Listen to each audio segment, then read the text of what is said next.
Good morning everyone, I'm Harpreet and in this video session I'm going to tell you about the uses of must, need not, have to, need and dare. So first is must. Must is used for the necessity or obligation. For example, you must do as I told you. Must is also used for advice. For example, you must work hard this year. Must is used for the fixed determination, means if you are fully determined to do any work, you use must here. For example, I must win the prize this year. So you are fully determined to win the prize this year. Next is duty. A judge must be upright. This is duty, and for duty we use must. Next is certainty of belief. He must be mad. This is certainty of belief and we use must here. Next model is need not. It's used in the negative sense.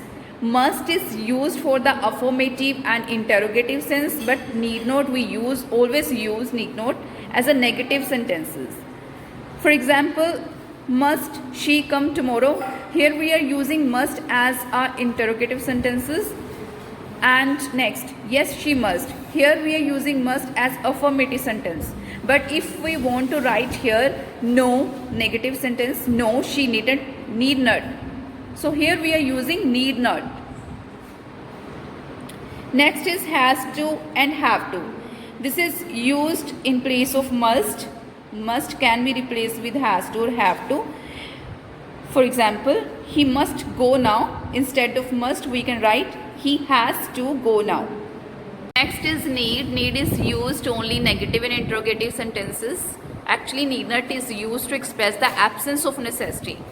It's clear from the example, need I go now? It's interrogative sentence, and in the reply of this sentence, no, you need not. Here need not is showing the absence of necessity. Next is dare. Dare is used in negative sentences, interrogative sentences, sentences that express doubt, or in sentence where hardly, never, no one, nobody words has been used. See the example, he dare not fight with me. It's negative sentence, so here we are using dare not.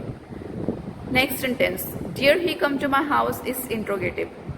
I wonder whether he dare try, doubt. He will hardly dare to go there again. This sentence show the word hardly.